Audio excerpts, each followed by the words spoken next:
A safari, Pop? Asks Sonichu. You're examining jerk-ops, not an elephant. Sub-Episode 6, Christian Chandler's Backyard Safari. Drawn July 9th, 2005. Hello, and welcome to another episode of my Backyard Safaris. I am your host, Christian Chandler.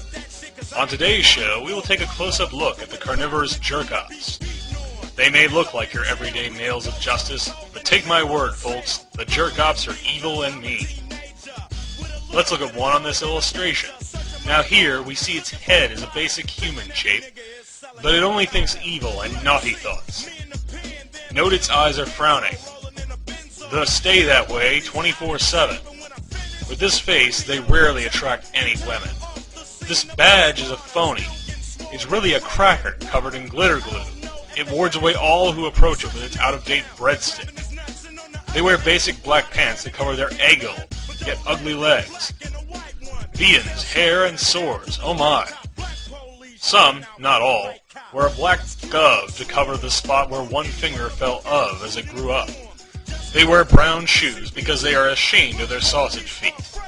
When attacked by one, you can take it down easily by kicking it here, in the sourdough area. This is the leader of the jerk-ops, mostly known as the jerk heap. It is the meanest, most strict and evil of all. Not only is it mean, but it is also related to the not-as-mean lummox. You can look up information about the lummox on the Ben and Stumpy show, available on DVD. Now, the jerk heap's head is bigger than a bowling ball, yet due to its triple chins, it is shaped like a light bulb. But it comes up with very few bright ideas at all. It also has the basic frown and has glassy eyes, literally.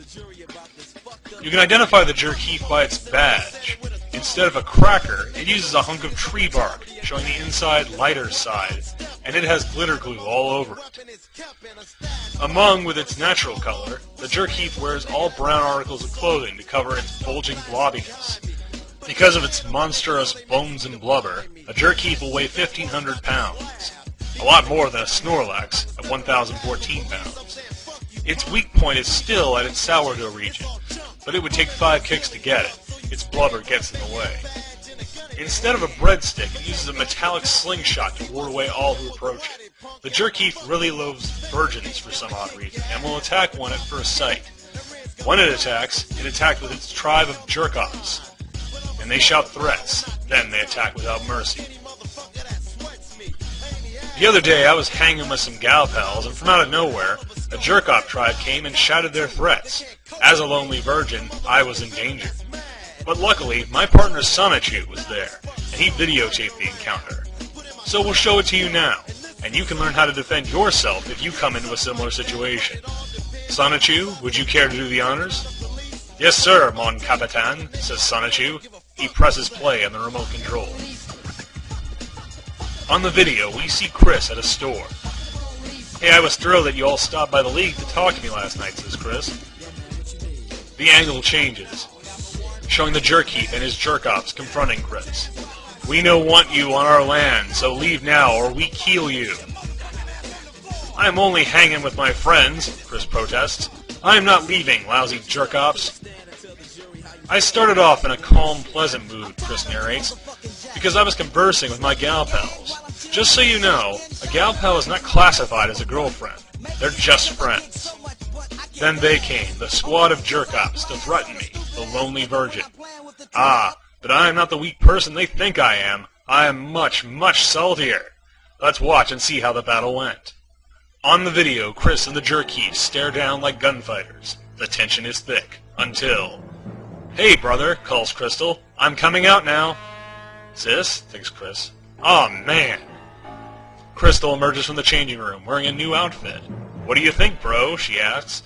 Am I fashioned to jower or what?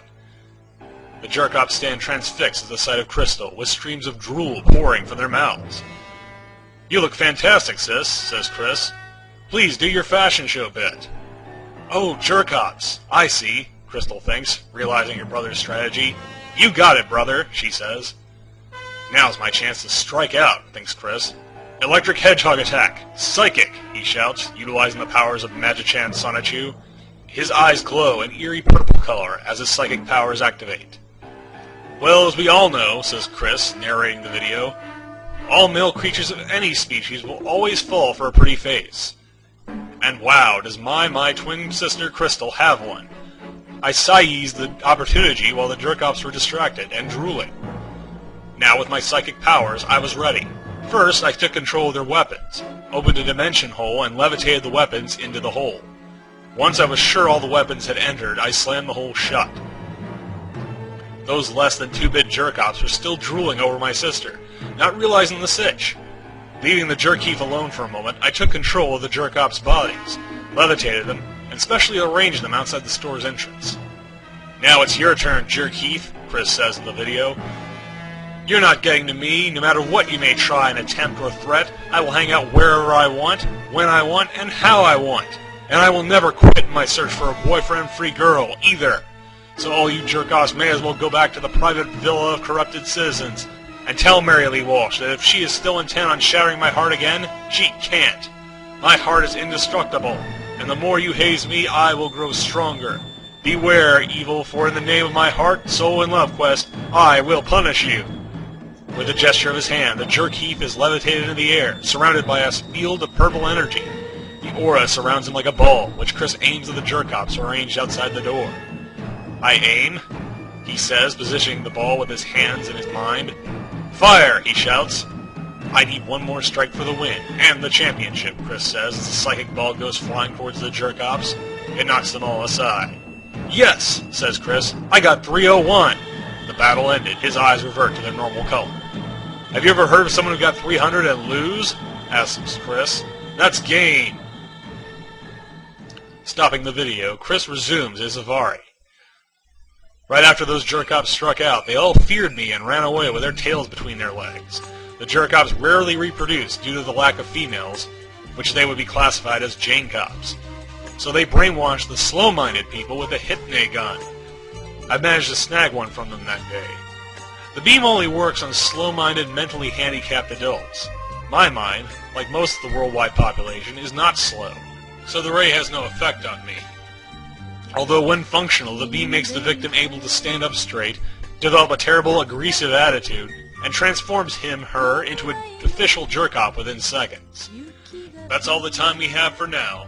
Tune in again next time when we will trek upon the grounds of the private villa of corrupted citizens to investigate how these nasty, evil villains are made. Good night, folks. Watching the conclusion of the program, we see a menacing figure in a flowing robe and wearing a pince-nez.